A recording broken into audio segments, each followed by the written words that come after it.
Hi guys, it's Jacob from Stringbuzz here, stringbuzzworld.org being the music journalism site, links are in the description down below. And we have a brand new song review for you today, and it's the latest track by Fleet Foxes, and that's Fool's Error. So I'm going to refer to the original article as I usually do for these videos, so I hope you enjoy. Now this is definitely the most excited I have gone into a review thus far this month, maybe even thus far this year. Fleet Foxes are up there with, my favourite bands of all time, and this upcoming album, it certainly is an intriguing prospect, since it will no doubt be compared to Father John Misty's spectacular solo album there, which came out earlier this year. I think it was February it came out. So should we see what I thought of this brand new track in particular?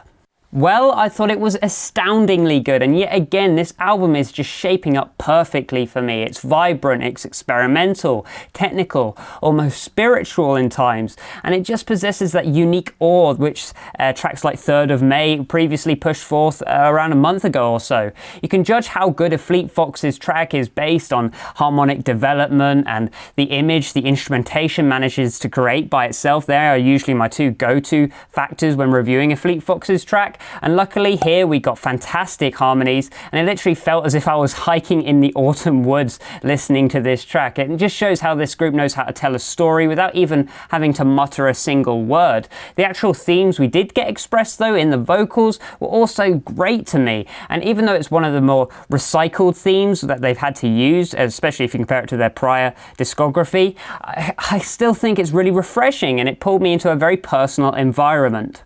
When it comes to the production of this track, everything has been left largely organic and dry too. I know it does have a little bit of reverb on it, and if you're wanting a more direct and focused mix, then this might not be the track for you. But for me, however, it suited the very natural appeal that the musicality created in the first place, especially in the instrumentation. Even just what is listed in the instrumentals, it sort of suits this very dry mix. The percussion is surprisingly subdued actually, being more complementary than impactful, utilising this very roomy kick, which is a personal favourite of mine, and this jangly sort of cymbal collection, which glistened in the high ground really well. It wasn't the most dominant part of the mix, and I would have liked it to be slightly more impactful, but it certainly did the job for me.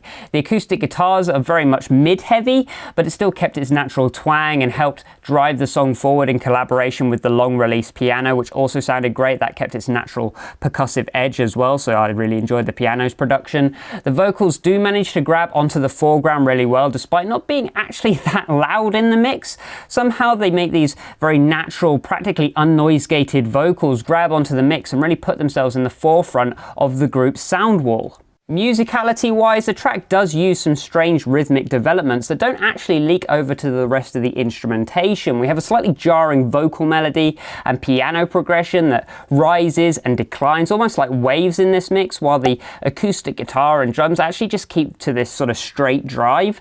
The acoustic guitar is largely downstrum, that's why you've got this driving feeling, whilst the drumming sequence is a little more pulsating, I guess, and the kick sort of fleshes out the metronome, really gives the beat behind the music. The chorus is great though, and it was actually really great to hear a more conjunct melody in the chorus within the track that is actually more exploratory than not when it comes to the vocal melodies. It's a strong hook to center the rest of the song around, and luckily enough the build-up is just as satisfying as the payoff, which is always an important factor when it comes to experimental music. Another surprising aspect for me is the song form. We do get sort of standardized choruses that come in, after every sort of little section in between, but the verses and the pre-choruses, those in-between parts, feel as if they never actually repeat, and instead are just completely separate sections, and the song flows through these sections, or rather builds up through these sections, and it does make for a very varied mix, a very varied listen. We also have this piano-based sort of extended outro, which I can only imagine will be that bit more poignant when put on an actual album. As it is as a solo track, it does seem a little tacked on, but I think it will make more sense when put on a playlist.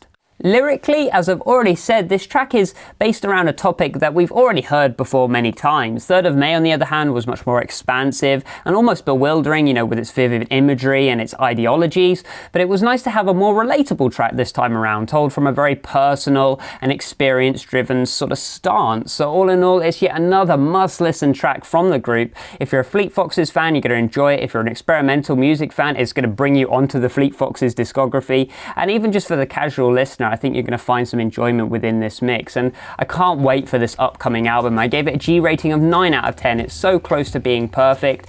I think that just sort of tacked on outro just didn't feel right from a solo standpoint. So if you like this review, then please leave a like, comment what you think in the comment section down below, subscribe to see more, and I'll see you around next time. Bye bye.